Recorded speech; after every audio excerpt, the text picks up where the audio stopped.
tape around his body. The fuck.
It's cold.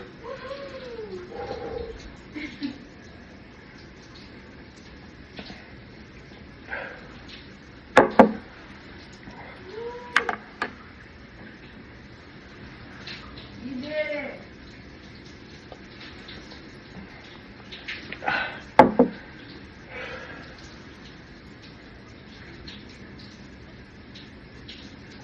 Oh.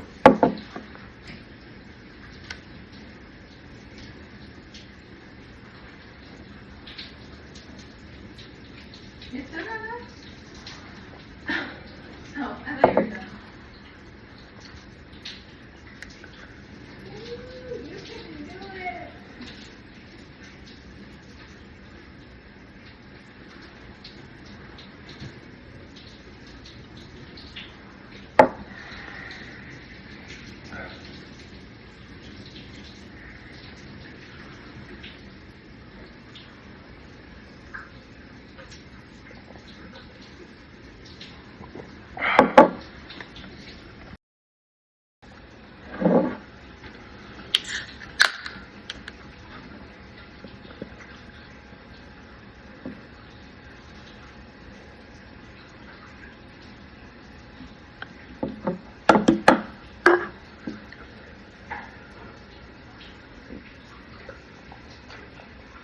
Hell yeah!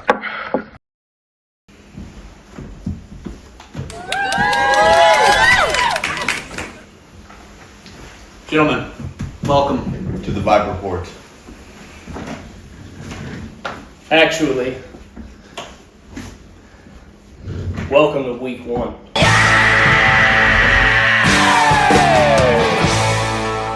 Let's jump in, gentlemen. It's been a busy off season and a busy draft season and an even more busy week 1. So we're going to go ahead and jump off here and start our post-draft team review. Normally this happens in the week 0.5, but due to some scheduling issues, we're going to do it here now.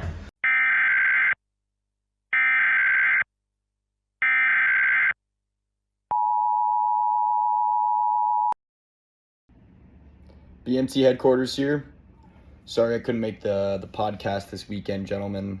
The fellows are in need of some urgent medical care. We got to think of ourselves first before we can even worry about the podcast. So the fellas going to get healthy. We're going to be back at it next week. Good luck week 2 to everybody. Hopefully better than week 1 results. It seems points are down, but I look forward to it. Hopefully we can stay healthy and get the season back on track. I'll be on the pod week 2, hopefully. I'll talk to you gentlemen then. Going in order, Slim Reaper's Retribution, my team.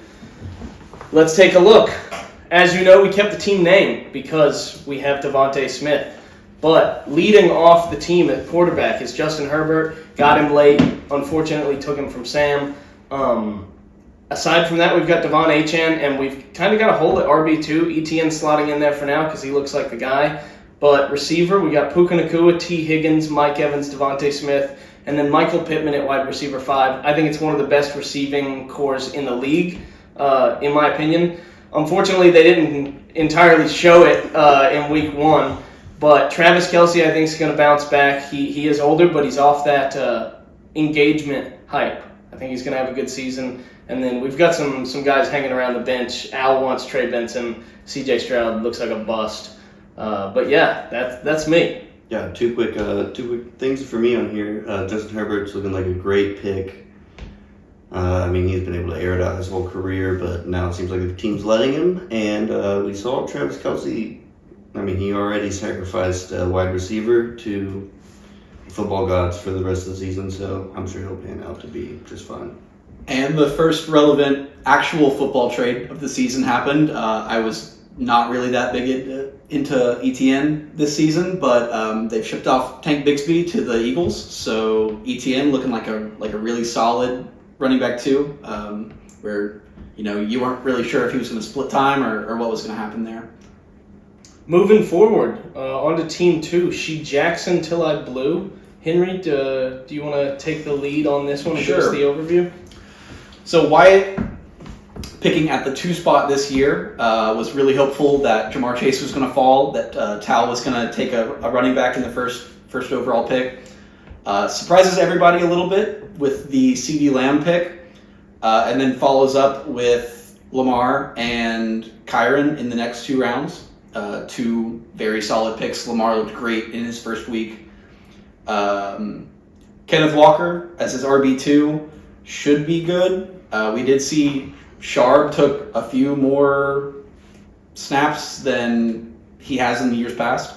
So hopefully Kenneth Walker can show some flashes and really retain that number 1 running back spot on the Seahawks. You're really hoping that Marvin Harrison has a second year boom. Looked good last week. He did look good last week, as long as Kyler can actually throw the ball to him. And then takes the shot on the rookie tight end and Tyler Warren, who had a really solid first week. Aside from that, your 2 flexes are some good upside guys who should expand their roles as the season goes on.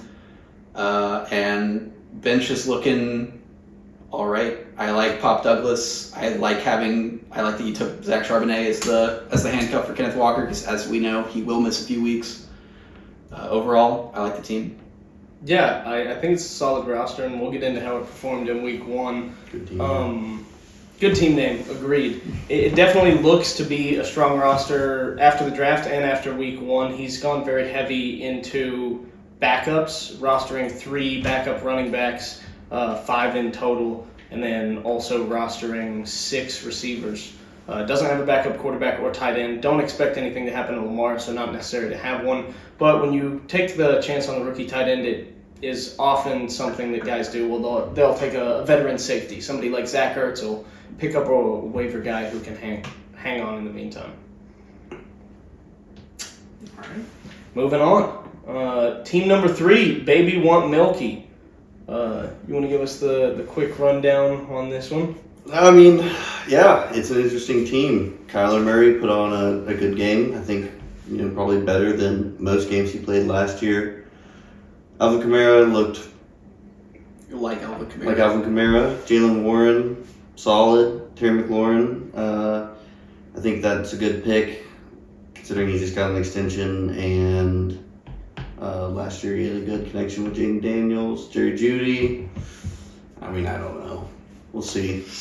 Browns receivers are always a little scary, but he should have the number one job pretty handedly. And then I think that the Brock Bowers and Ashton Genty pick is going to serve Charlie well. They both looked good in week 1. Brock Bowers went out a little bit early, but he had already gotten 15 points, and he said he's good to go. So he said the team just wanted to be safe with him, which makes sense. He's their kind of their star player. So yeah, I think Charlie has a sneaky team. I think it can score a lot of points on a good week. Yeah, it definitely can. One thing Charlie did, if you guys remember back, is he went Ashton Genty, Brock Bowers, or in one of those orders, at the 1-2 turn. And so because of that, doesn't really have a true number 1 wide receiver. Ended up getting Terry McLaurin on the turn back in the 3rd. But because of that, actually maybe it went Alvin Kamara, Terry McLaurin. But either way, Terry McLaurin in a lot of drafts is going to be a really solid team's wide receiver 2. Excuse me. If he's your wide receiver 1, your team's a little worse for wear. And then Charlie with the injury to Xavier Worthy, obviously Hollywood Brown kind of slotting in there, both literally for the Kansas City Chiefs, but also figuratively here in his fantasy team. But it's an interesting roster. Different than what we've seen Charlie do in the past. Is this the first year that Charlie has not had Josh Allen? We'll see how he adapts and how he reacts to... You'd imagine there's some regret there, too. Yeah. After last week for Josh Allen. Sure. Considering it, I think it probably would have won Charlie the week. He went up against a weak Sam team. But speaking of Sam, let's go ahead and talk about his team. Swifties for Smirnoff. Looking at this after the draft holistically, everybody... I'm just going to say it. Everybody thought that this was the worst team in the league. The ESPN analyzer thought it was the only team that didn't get a B or an A grade. That was me. Did Sam get a B? Oh, well.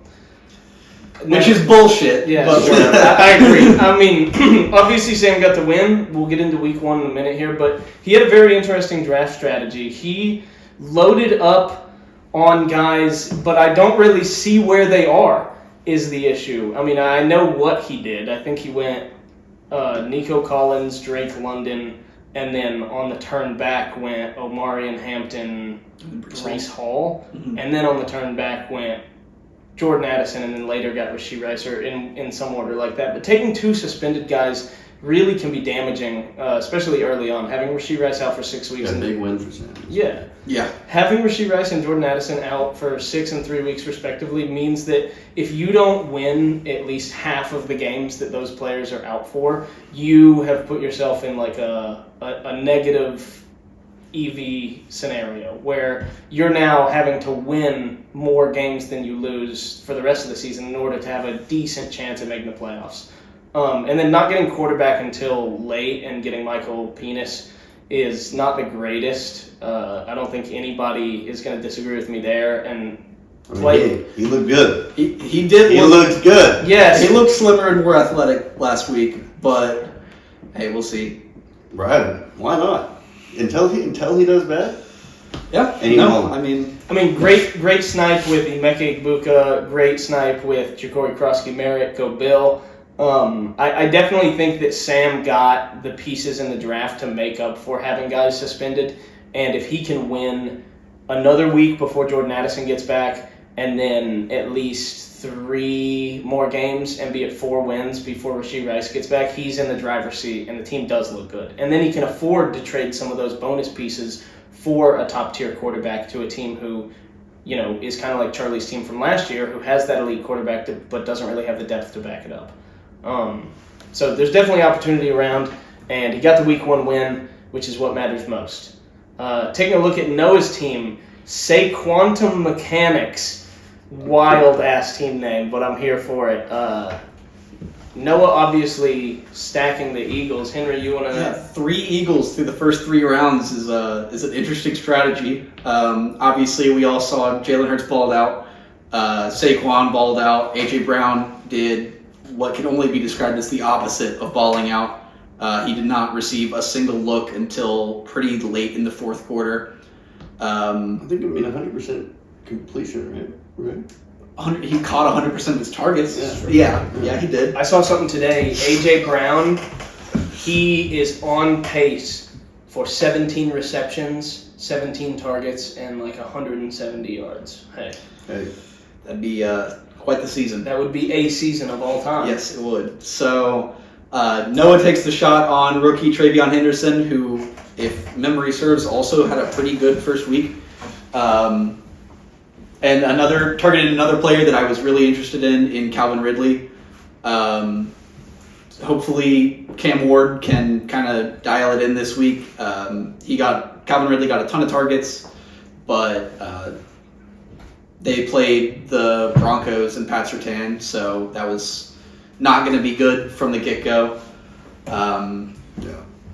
After week 1, Noah picks up Hunter Henry to hopefully hold down the tight end spot. Colson Loveland was his starting tight end pick, but rookie tight end, he'll take a couple weeks to really ramp up and be productive, hopefully, for fantasy. A bunch of stuff happened with Jacoby Myers in the offseason. You know, the Raiders brought in Amari Cooper, and then like 3 days later, he was like hanging up the hat because the Raiders are not going to do anything this year. But their pass catchers are looking like they might have the opportunity to be pretty good in fantasy. So we'll see. They did beat the Patriots, but a lot of teams do that. Sorry. No, that's okay. Yeah, I think it's interesting. He is rostering 3 tight ends, which is That's true. Yeah, a weird spot to be in currently. And then obviously the first trade went down, trading away Nick Chubb to Kevin in exchange for Cedric Tillman. Kind of just a depth move. Kevin needs a suitable RB2 for the future until Joe Mixon's back, and Nick Chubb is the guy who has slotted in. So, good team from Noah. We all know that he wants to diversify off the Eagles, but it's kind of just who's willing to pay that price for either Saquon or A.J. Brown. I don't think he wants to get rid of Hurts. Good to see. Okay. Riley Reid option. Tal Martin rocking with the same team name for the 4th year in a row. Hasn't changed it, won't change it. I like the dedication. Consistent. It's and the same profile It's picture. a franchise name, yeah. You want to give us our overview? Yeah, I mean, I think this is a good team. The Tyreek Hill, Jalen Waddle picks, I think put a hamper on it, definitely. Especially after what we see last week, but if you kind of ignore those guys and you look at Patrick Mahomes, Jonathan Taylor, DeAndre Swift, Jamar Chase, I know he had a bad week, but he's gonna have good weeks. Mark Andrews and J.K. Dobbins, it's a solid crew here. He got 86 points. If he had any other 2 wide receivers, he probably would have gotten to like 112 points and had a solid week. But yeah, I think that for now, and unless something miraculous happens at Miami, that those 2 picks are going to be kind of a big hamper on the team going forward. Yeah, he sniped me at the end of the draft. I really wanted Justin Fields as my QB2 to start out the season, but maybe able to trade away Justin Fields plus a piece to upgrade somewhere. So excited about his team. Exactly. I think it's a very standard team it's not a negative. He has 2 quarterbacks, 2 tight ends, 4 running backs, and 5 receivers. Pretty much exactly what you would expect based on our format, being full PPR and double flex. The interesting thing, taking Tyreek Hill and Jalen Waddle, it's an interesting move, especially on an offense that is so contingent on the quarterback playing. Both of those guys really fell apart last year. I, being a Jalen Waddle owner, and both of these guys also having owned him at different points in the past, understand that when Tua doesn't play, those guys don't score points. Tyreek Hill, interestingly, I saw a stat yesterday. Tyreek Hill has never caught a touchdown in a game where Tua does not play. So if that doesn't tell you all you need to know, I mean, you don't really need to be rostering both of those guys. But I think to that point, to Henry's point, he could easily trade away Justin Fields combined with a Jalen Waddle and or a Tyreek Hill and get that elite and get that elite player in return from a team whose quarterback needy. And I think that Jamar Chase is going to put up some bombs to the point where he could cover over Tyreek Hill or Jalen Waddle at certain points, but yeah, it's a classic Bengals start as they always have. They're terrible in the first couple weeks of the season, but they'll pull it back. Moving forward, Bennett Wills, the Golden Boys. Seeing here, Bennett's taking kind of a different strategy this year with the draft. He went with some big hitters, obviously, in the first round, securing Bijan Robinson. He is a Falcons fan, and so, aside from being a Chiefs fan, so... I mean, good pick either way. Yeah, of course. I mean, picking up this guy, you saw what he did on that play where he broke a 65-yard receiving touchdown. He's insane. Sick. Great pick, obviously. But interestingly, on the turn back, in the second round, takes Josh Allen. Goes ahead and locks down that top-tier quarterback. Mr. 42. Charlie didn't take him. He fell, and, Bennett's got him. And obviously, he put up a bomb last week. In 4 minutes. Helped secure Bennett's top score. Speaking of, I got to Venmo you, Bennett. And then, the rest of the roster, it's solid. Bucky Irving's a great running back, too, to have. But he is kind of lacking at that receiving department. I mean, Garrett Wilson being your number one is tough. I think he's good. He is good, but he also got hit he's pretty on the hard. Jets. He also got hit pretty hard last week. He's on the Jets, and he hasn't shown the potential, in fantasy at least, to be a true number one receiver. Obviously, he's a good number one for the Jets in real life. Looking at George Pickens, I think he'd be a great wide receiver 3, but again, kind of like a medium wide receiver 2.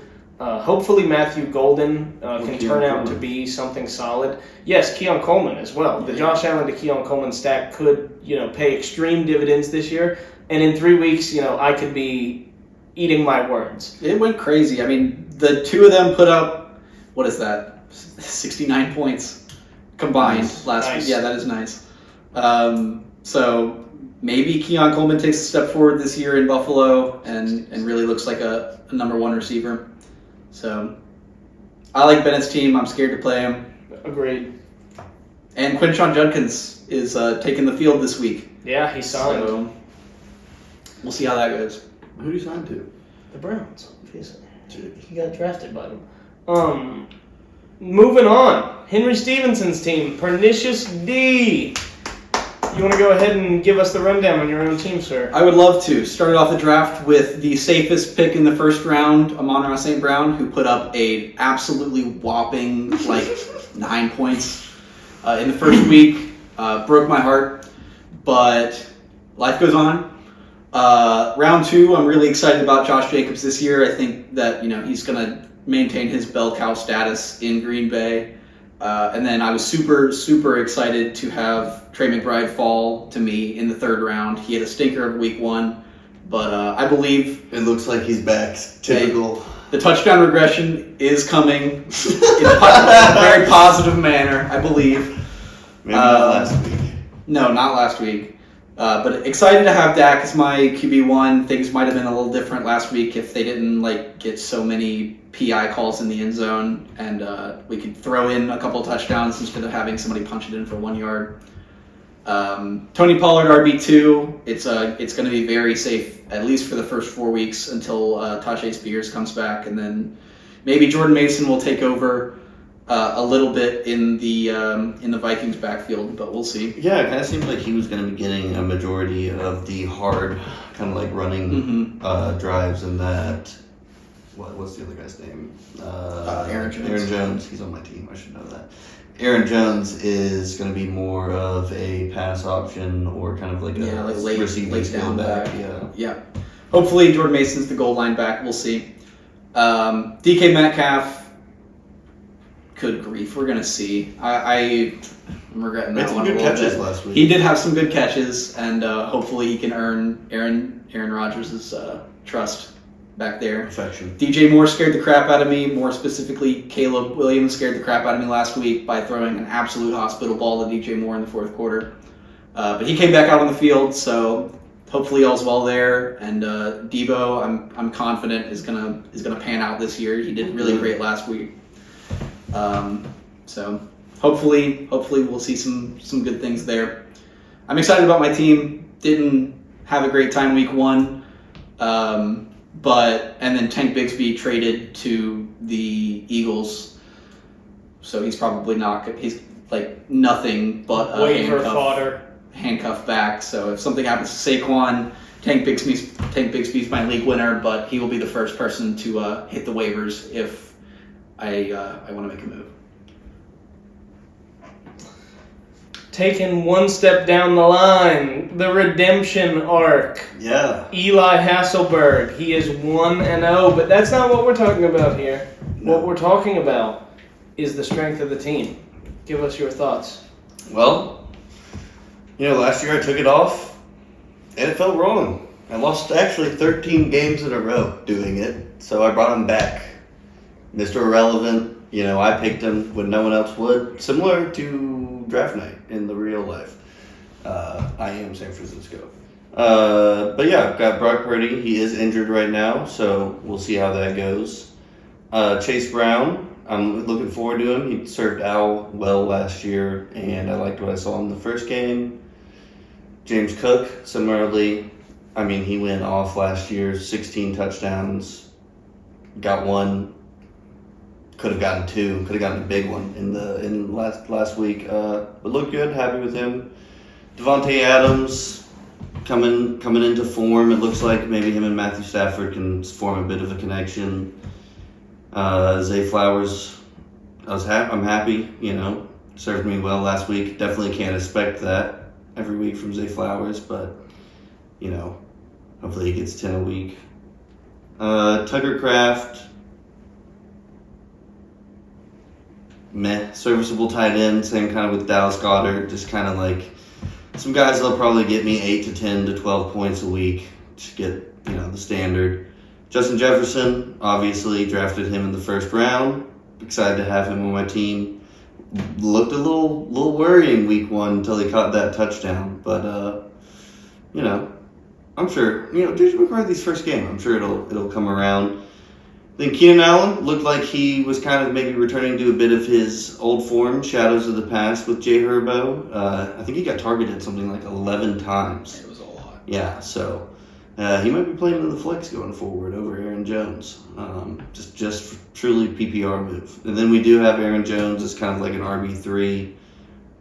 He looked fine. Him and Jordan Mason were splitting a workload. Jordan Mason definitely had more of the scrimmage yards, but Aaron Jones was Pass catching back. Yeah. It's always good to have in PPR. Yeah. And then Stephon Diggs looked fine. Hopefully him and Drake may have a connection. JJ McCarthy mounted a big fourth quarter comeback. Love to see that from a rookie quarterback. Inspire some confidence in his O-line, his team. Maybe I'll give him the start this week if Brock Purdy's injured. Well, I will if Brock Purdy's injured, let's be real. If Brock Purdy is maybe injured, he may get the start. And then, you've got the classic Tyler Algier handcuff that I somehow can't get away from. Yeah, that's my team. Yeah, I think it's a solid roster.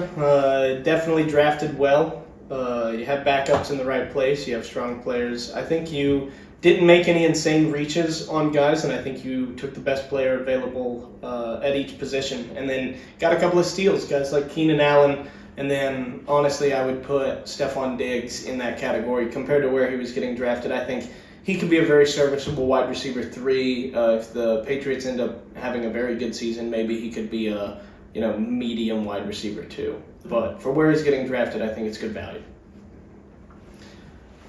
Looking forward, one step, Kevin O'Boyle, the blue medical tent, the man who could not be with us tonight. Rocking with the franchise name, so he says, and it's showing to be true. Starting it off in the first round, he said on draft night all day, if Christian McCaffrey made it to him, he didn't know that he could walk away from him. And he couldn't. He didn't. In any of his leagues. Yeah, he ended up with Christian McCaffrey in a lot of leagues, and thank God he's healthy for Kevin's sake, but this guy is becoming glass bones Mike Williams level of injury prone. Yeah, hopefully he stays healthy. Every day, a new part of his body starts to break down. He does take the early quarterback with Jaden Daniels, a guy he knows and loves from Dynasty, and led him to an 8-0 start, I believe, in the other league. However, taking those big positions, those big skill positions, and then George Kittle, obviously, who's now injured and on the IR with a hamstring injury, taking those guys, running back, quarterback, tight end, the first 3 rounds, means very similarly to a lot of teams who do that, Kevin is missing out in one key area. He took Brian Thomas and then got Christian McCaffrey, who fell back to him. No, he took Brian Thomas in the second. That's right. Okay. You're missing a big position in one area. Obviously, I think everybody knows that that's running back too. Kevin kind of went with Joe Mixon later in the draft, a guy who had dropped because he was injured potentially. Kevin thought that he might be healthy, and if he started the season, then Kevin's team would be great. But unfortunately, Joe Mixon did not start, and Kevin had to rock with Cam Scatterbo as RB2, who put up a measly 2.9 points. And then combining that with a slow week, from the rest of the guys, and Kevin's team is looking worse for wear. A lot of guys who were questionable to start the season and probably have some sort of lingering injury continuing, but missing your starting tight end and then not really having a running back too for the foreseeable future, aside from the trade, of course, doesn't spell the greatest things. Do you have something? Nope. I mean, the trade, very necessary for Kevin's team. Cam Scatterbo is not a startable player at this point in the league. Should Tyrone Tracy go down? Maybe. Yeah, maybe throughout the year. He is a rookie, so maybe throughout the year he'll build out, more of a role in the offense. But for right now,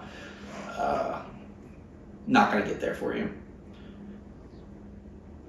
Looking forward, Al, Amina Kindle. Henry thing is possible. Interesting team name. We've said we liked a lot of team names. I don't like it. I think it's bad. I think it's a bad team name. That's all I have to say. You wanna give us the overview? Sure, I'd love to.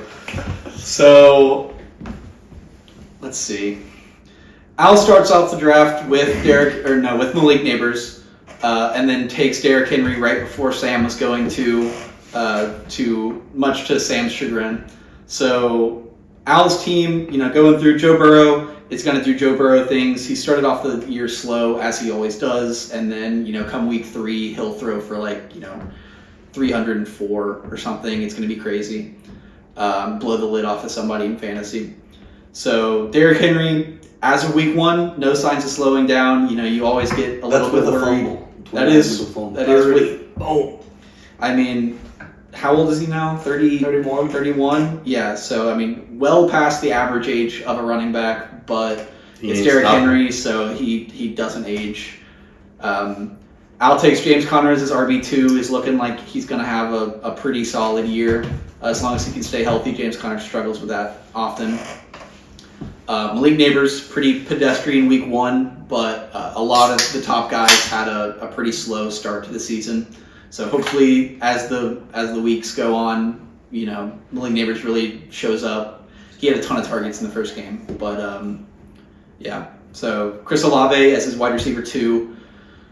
Hopeful that the Saints can throw the ball. Spencer Rattler looked like Spencer Rattler last week, so hopefully Chris Olave can really elevate his quarterback and make him look a little better than he is.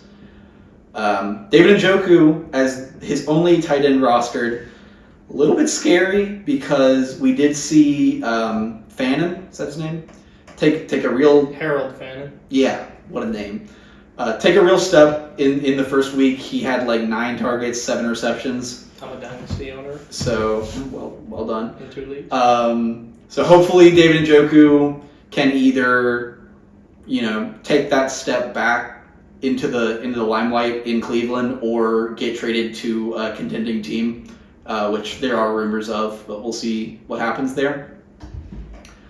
He takes Travis Hunter as his wide receiver 3 and cornerback 1. We'll see how that goes. It sounds like Travis Hunter's going to be playing more on defense in week 2.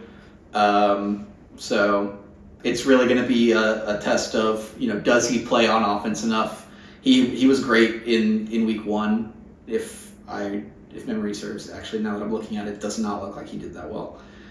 But led the teams in targets, receptions, and then also was overthrown on a blown coverage. Yeah, that will happen.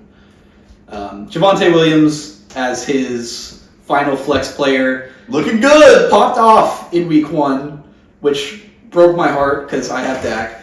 But yeah, if The Cowboys can run the ball, which everybody was kind of expecting they weren't going to be able to, but it looked pretty good. For week 1, he was running back 5, so we'll see how that goes. Yeah, Al's got a solid roster. David Montgomery on the bench is also pretty nice. Yeah, he's got a good depth piece at running back. He definitely has 4 startable running backs and is probably going to look to try and move one of those for a wide receiver. You know, contingent on Travis Hunter's playing and whether he plays more defensive back or wide receiver. You're going to want to have somebody to slot in there, and you'd prefer in a full PPR league to not be starting 2 running backs in the flex. So he's going to look to make some moves. He's already tried to contact me. Al, I don't want Matthew Stafford. Stop trying to send him to me. And I don't really want to give you Trey Benson unless you want to pay for him, because I think James Conner has only played 1 season where he didn't miss time. So I don't know. Come at me with an offer. No trade talks in the pod. Maybe Monty. If we can talk with Monty for Benson. Wrap it up.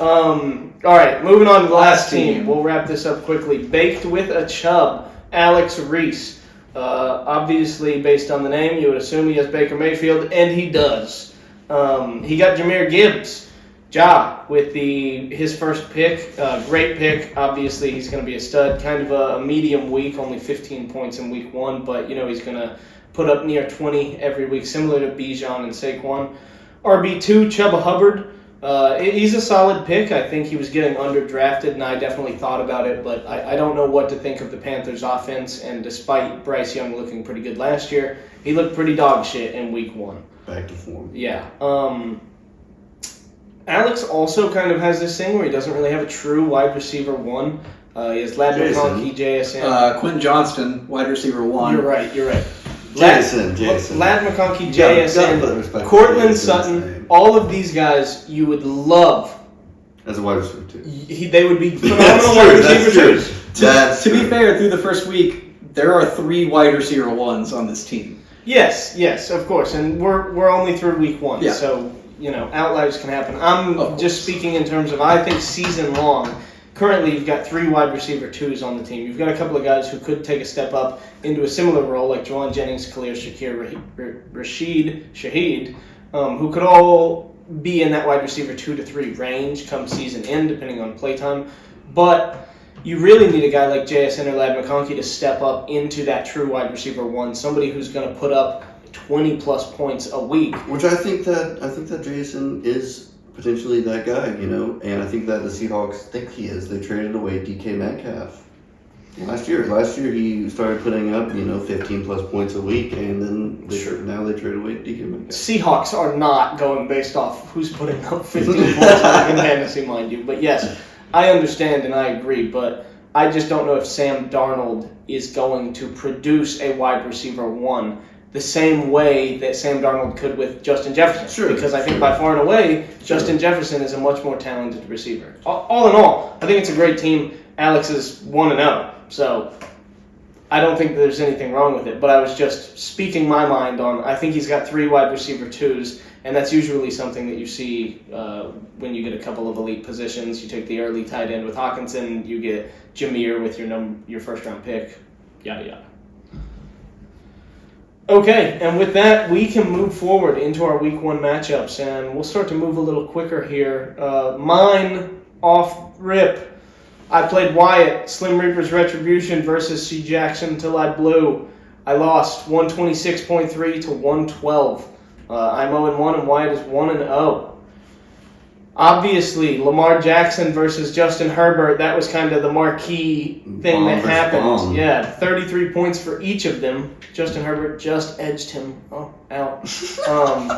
But the real story here was underperformance in key areas. If you look at my team, I had guys slotted in different positions because they were playing games at different times. But wide receiver 1 versus wide receiver 1, Puka Nacua, 23 points. CeeDee Lamb, 18 points.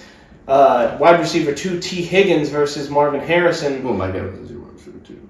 I drafted T. Higgins way sooner. Mike Evans didn't go until the 5th round. Yeah, he's not. I mean, I'm Sure. talking about where they were drafted. We're looking at season long. T. Higgins put up 6. Marvin Harrison put up 18. Huge outscore against me there. And then when you look at the flex, guys like Devontae Smith and Mike Evans combined for 15, and R.J. Harvey and Ricky Pearsall combined for 22. And then Wyatt outscores me in tight end as well. Travis Kelce only puts up 12.7, and Tyler Warren puts up 14.9. And that was all I could do. 126, I lose by 14. Theoretically, if I had made the perfect start-sit decisions and I start ETN over Pacheco, which I did think about, because I did not like Pacheco versus the Chargers and that John Harbaugh rusty, and I liked ETN versus a weak Carolina Panthers defense, but I didn't make that decision, and it wouldn't have granted me the win anyway, because that only would have netted me 13.8 points. So I would have had to have also started Michael Pittman over somebody like Devontae Smith or Mike Evans, which just is never going to happen. So I lost this week.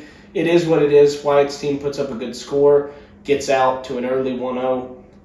And yeah, I think that's that. All right, yeah.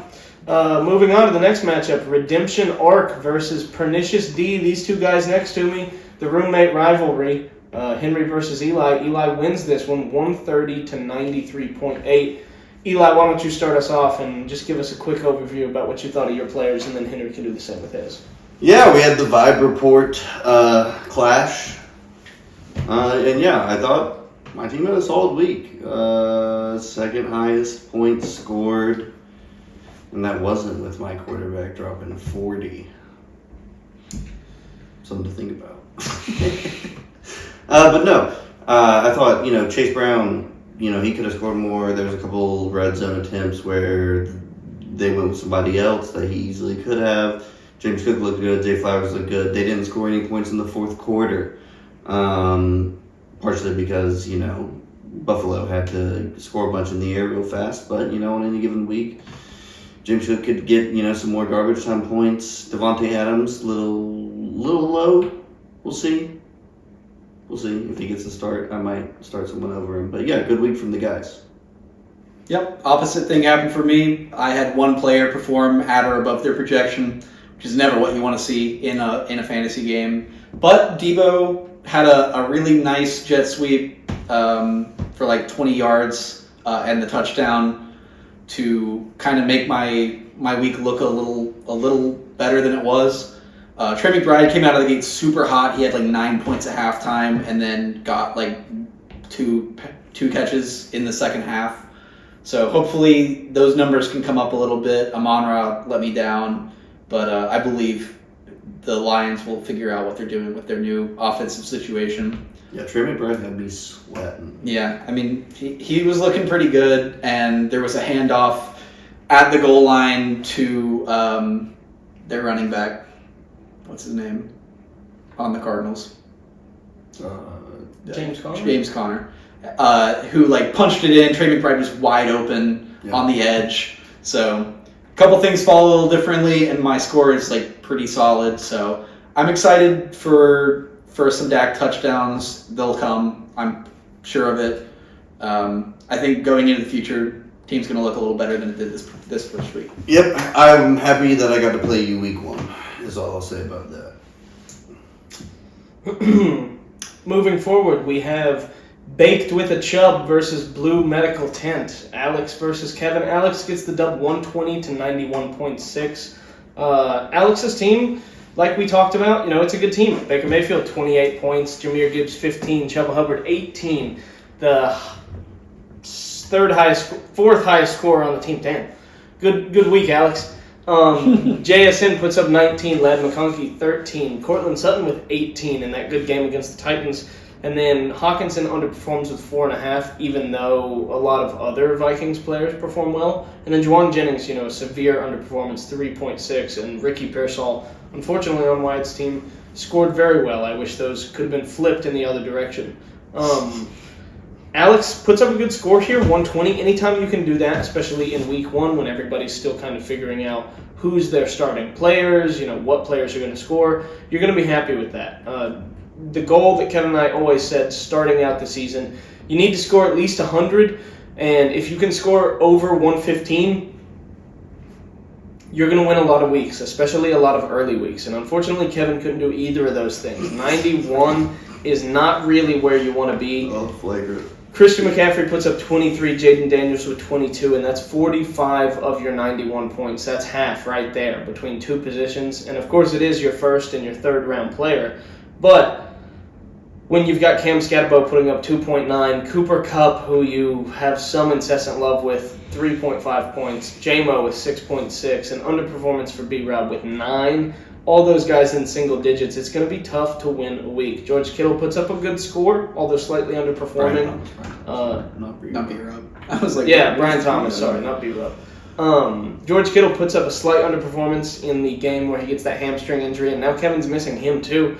And then Tedderone McMillan looks to be, a solid wide receiver 2, wide receiver 3. We'll see. But it seems Bryce Young is going to try and feed him the ball. Kevin does have some good guys on the bench, Jaden Reed, Cedric Tillman, who has now been traded away to Noah in exchange for an RB2.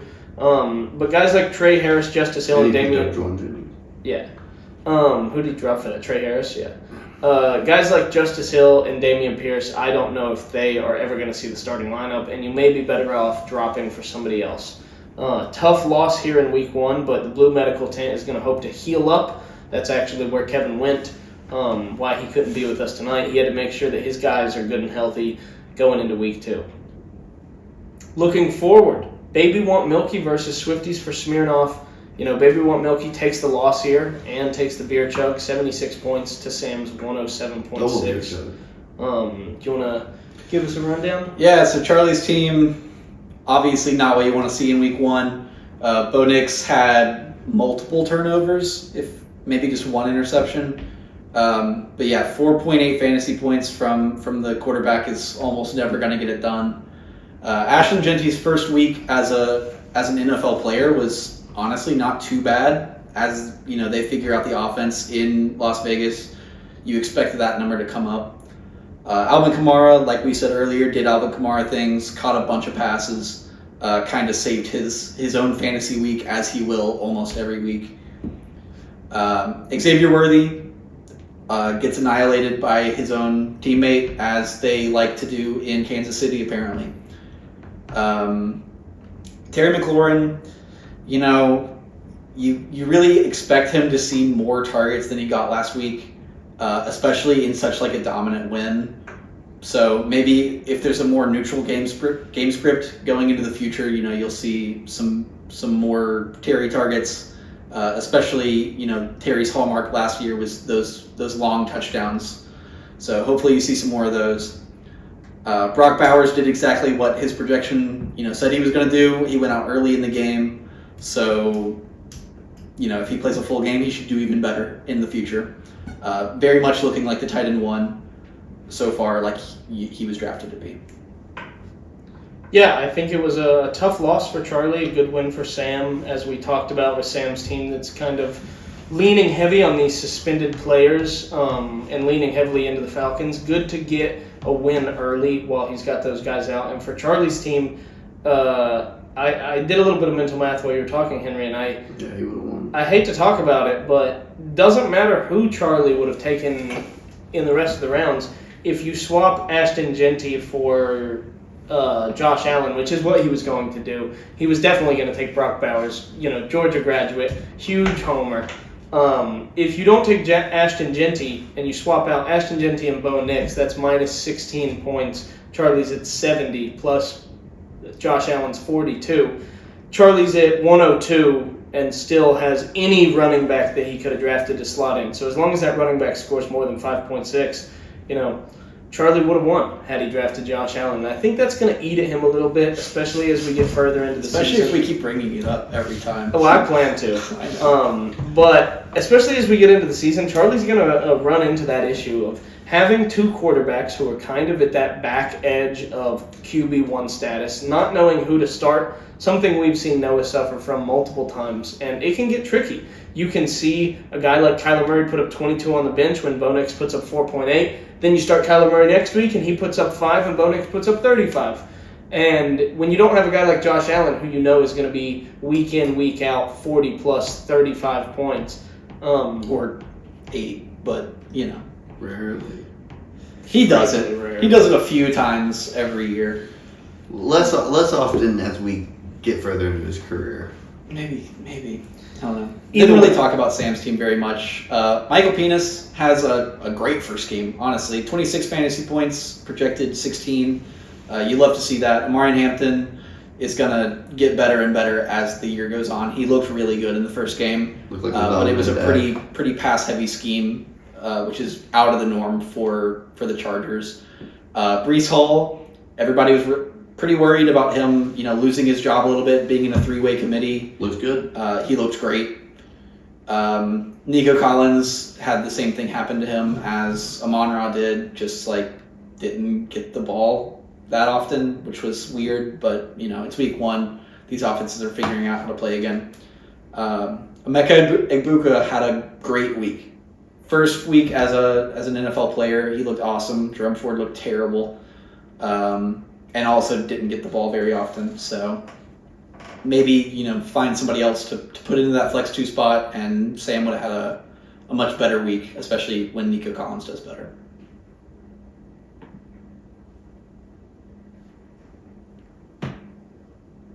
Something more important going on here, co-host? Moving along To to Bennett and Towels matchup, the Golden Boys versus Riley Reid option. Bennett, highest score of the week, comes away with 152.86. That is going to win you pretty much every week we've ever had in this league. Off the back of some monster performances from Josh Allen, Bijan, Keon Coleman, Garrett Wilson. The 4 of them combined were like 110, 120.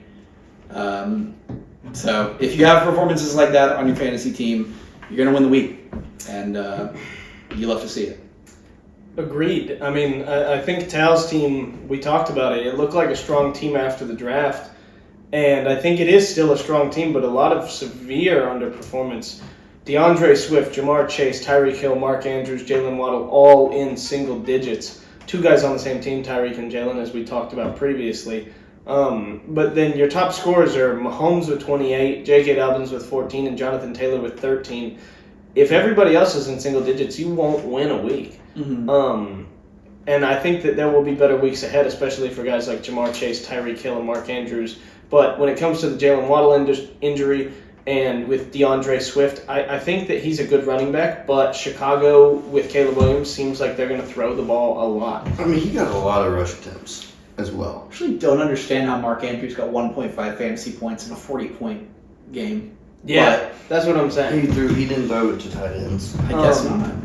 But either way, Bennett's team, phenomenal score. I mean, you've got a ton of guys who put up overperformances and, 20-plus bombs. Josh And Allen. some underperformances. I mean, Sure, this could have yeah. been like 170, 180-point week. Josh Allen, 42.7. Bijan, 24. Bucky Irving, 14. Garrett Wilson, 22. Keon Coleman, 25. And if that stack comes alive, this could be...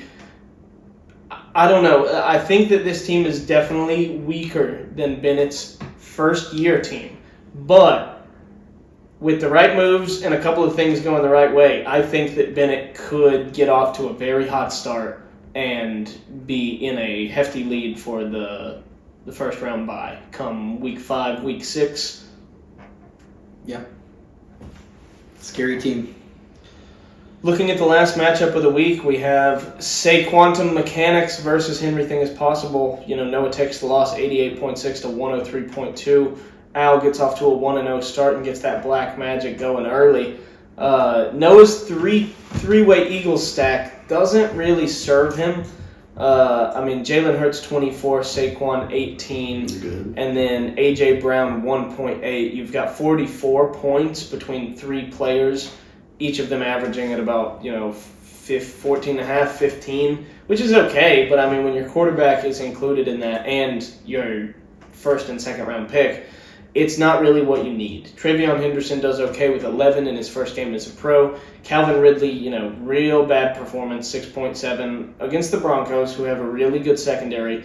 However, I think even with Cam Ward, I worry about Calvin Ridley's, sustainability in fantasy this season. Colston Loveland with 3.2 points. Really bad first game for him as a rookie. But Jacoby Myers looks to be going strong. And then Noah has some depth in there. Dylan Sampson looks to be like a really solid back. And he could slot in the flex 2 over Tyrone Tracy next week.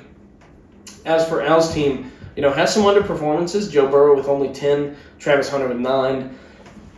David Njoku with 6. And Monty with only 8, but he has some really solid performances. Obviously, Derrick Henry highlighting the team with 29, and then James Conner, Chris Olave, and Malik Neighbors all in that 12 to 14 range.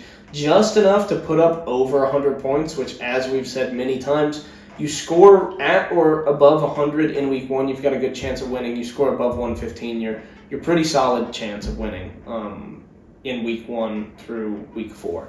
So Al's able to do it here. Noah cannot. And unfortunately, Noah walks away with a loss. Yeah. Let's slide on forward into week 2. Looking at the matchups, we just talked about Al. Let's talk about him once more. He's facing me. Everything is possible versus Slim Reaper's Retribution. Al's 1-0. I'm 0-1. Unfortunately, I guess fortunately for me, it is the 6th seed versus the 7th seed currently, meaning that Al's team averages a little bit less points than everybody else, and I'm going to need that. This is a dog fight. Yeah, I would love to get out to a 1-1 start after a bad 0-1 start. I'm currently an underdog, 126 to 124.7, 1.3 point spread. Very close matchup here. It's going to be Joe Burrow versus Justin Herbert in the quarterback department. Derrick Henry and James Conner going up against Devon Achane and Travis Etienne. I think that Achane is going to be a PPR demon. I don't think he's necessarily going to put up a ton of yards or a ton of touchdowns. But I think Derrick Henry is always going to get his. Thankfully, he's going up against Cleveland, who has one of the strongest rush defenses in the league. I am a little worried, however, about James Conner. Carolina just showed to be a very weak defense against Etienne last week. However, fortunately for me, Etienne is going up against Cincinnati, who, aside from Trey Hendrickson, doesn't have the best rush defense, and I think that Etienne with They have the horrible everything defense. Yeah, Etienne now with the absence of Tank Bigsby could really shine in this matchup, and I'm going to need him to. Malik Neighbors, who's currently questionable against Dallas, Chris Olave against San Fran, and David Njoku against Baltimore. All 3 of those are pretty tough defenses.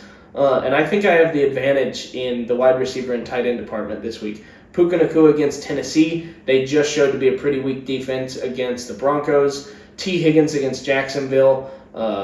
Jacksonville's one of the worst teams in the league. And then Travis Kelce against Philadelphia. Philly has a pretty good defense, but when a team has a good secondary, the quarterback usually relies on his safety blanket. And for Patrick Mahomes, in his entire career, that's been Travis Kelce.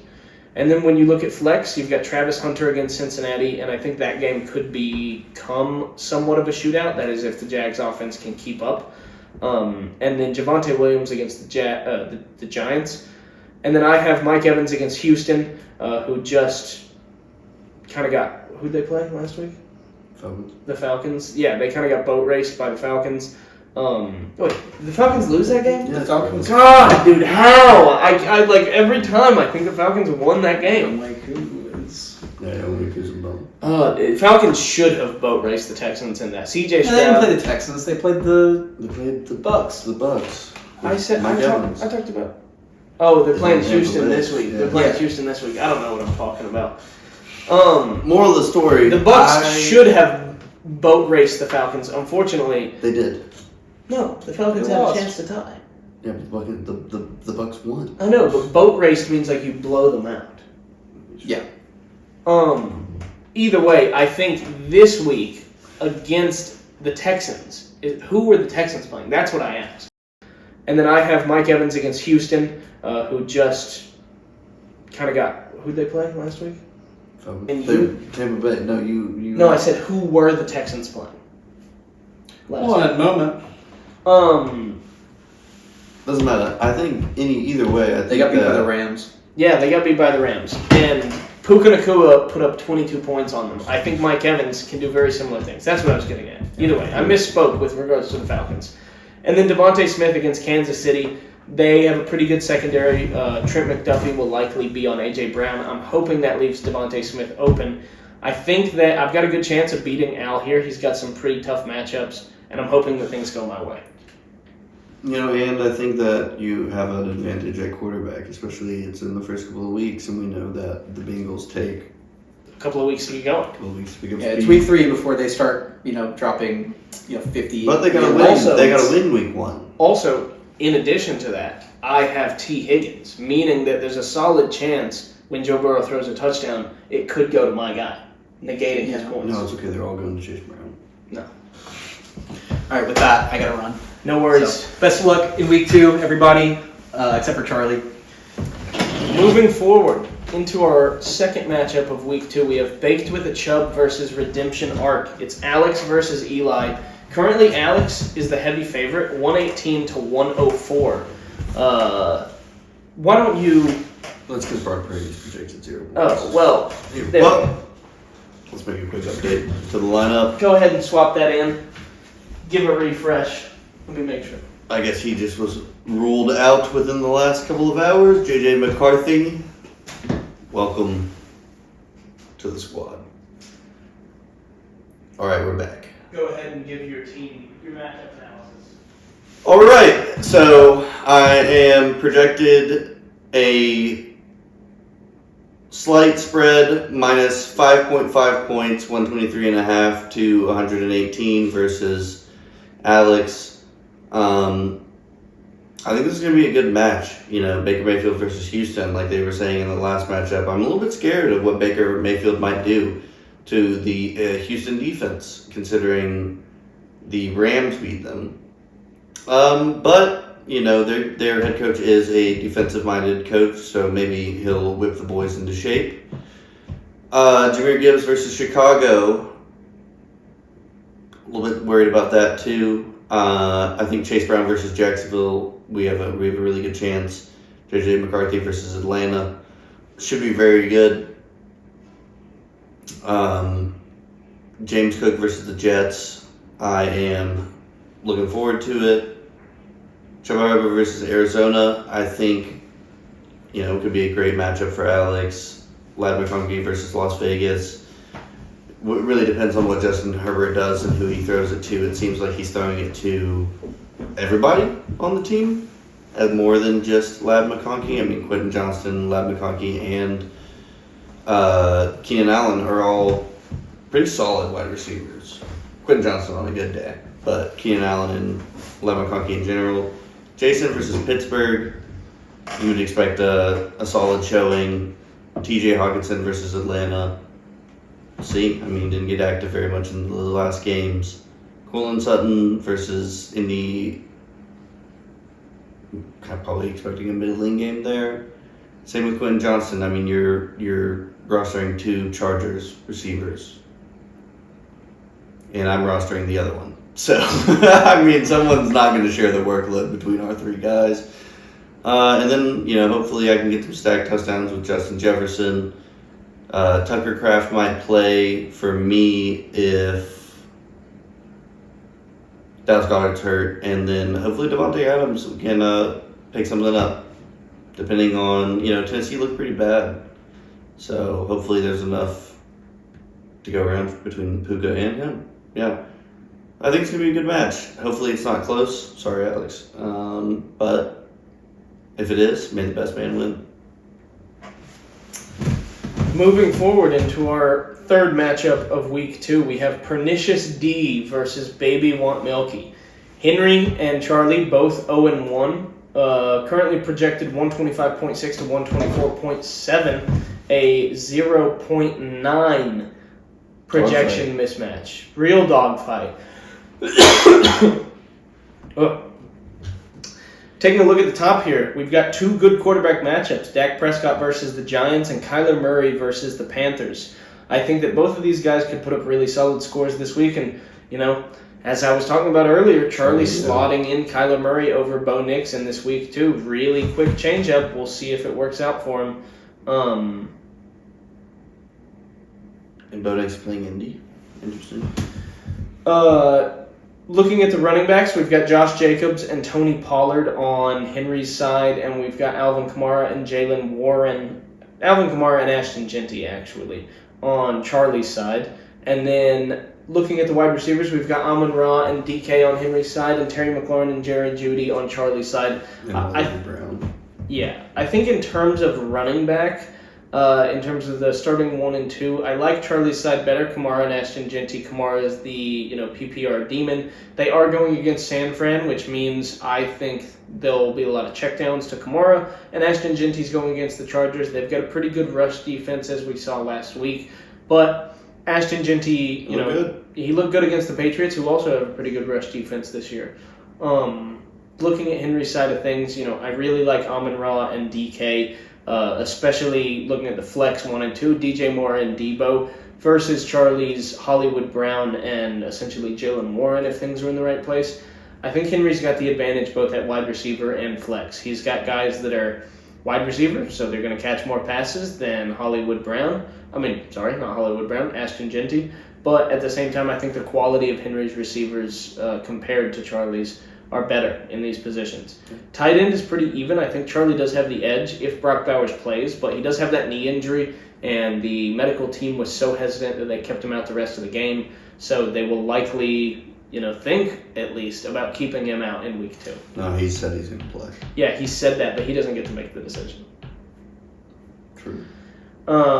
Looking at our fourth matchup of the week. He's going to play too. I'm sure, but coaches say he'll do everything he can to be on the field.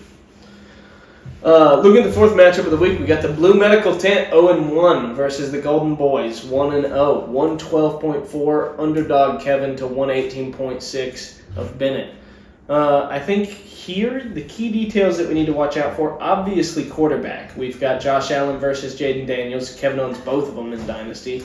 But I think these are going to be key telling things about this matchup between Kevin and Bennett, how these quarterbacks play, and then in addition to that, how the running backs do. Kevin obviously is going to be slotting in Nick Chubb. Yep.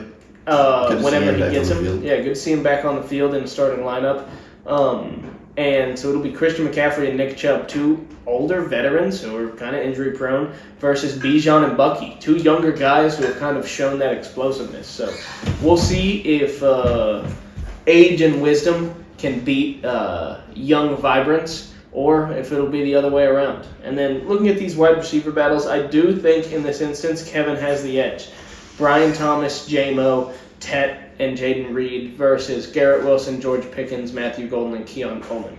I think based on these names and on paper, you would say that Kevin has a clear advantage here. However, based on how things went in week 1, Bennett's got wide receiver 2, wide receiver 7, and then two guys who are, not in the top 60. But that wide receiver 2 and that wide receiver 7, if the Jets have another crazy game and the Josh Allen to Keon Coleman stack goes nutty one more time, he could easily get another win and get off to a 2-0 start and push Kevin down into an 0-2 position. Yeah, no, I agree. I think this is going to be a good game. Looking at our fifth matchup of the week, Swifties for Smirnoff versus Say Quantum Mechanics. First kind of real big projected blowout of the week. Yeah. I mean, you got a 109.5 to 120.5, 109.5 being for the Swifties for Smirnoff, 120.5 being for the St. Quantum Mechanics. And I think, it could be accurate. The only thing to look out here for, I would say, would be A.J. Brown. That's the question mark for Noah.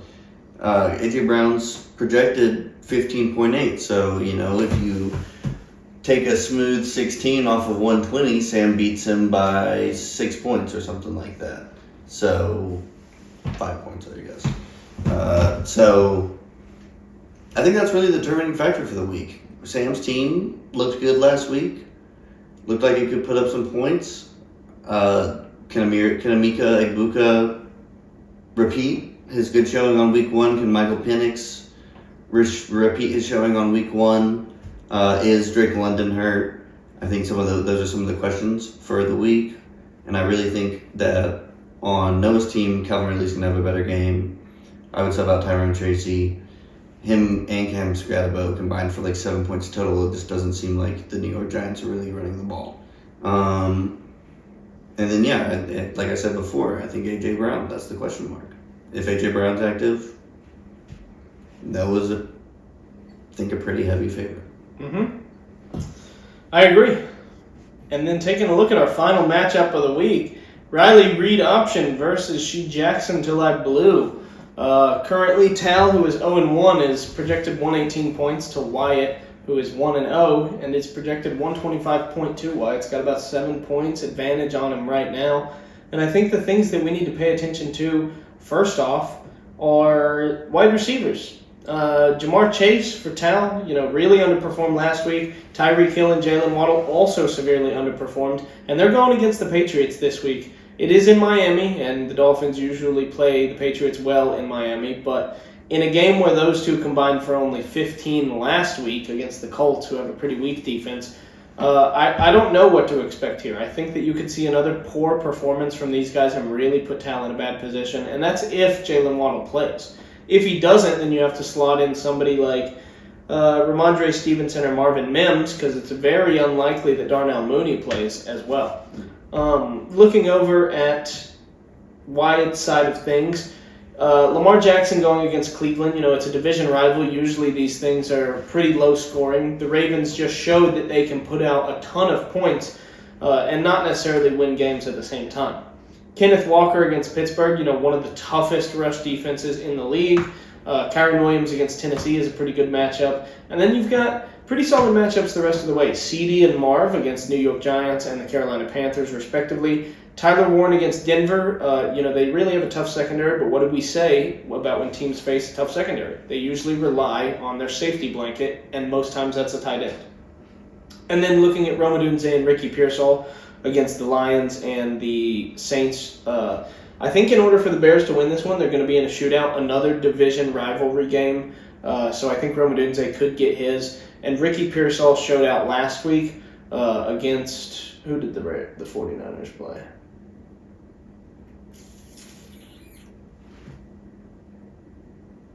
I'm not exactly sure, to be honest. One moment. They played the Seahawks. Ricky Pearsall caught 4 balls for 108 yards. So, yeah, I think Ricky Pearsall could definitely do a similar thing against the Saints. And this one could get ugly quick, especially if Jalen Waddle doesn't play and then Tyreek Hill underperforms and Jamar Chase doesn't get back to business. But Tal's going to need some really key over-performances in order to overcome the good matchups that Wyatt has. Wyatt's looking pretty good to get off to a 2-0 start and be one of the top teams in the league. Yeah, I would say you would expect Jamar Chase to have a resurgence against Jacksonville of all teams, but on the other hand, CeeDee Lamb dropped 18 last week, something like that, and he dropped 110 yards worth of balls that he's kind of made his career catching.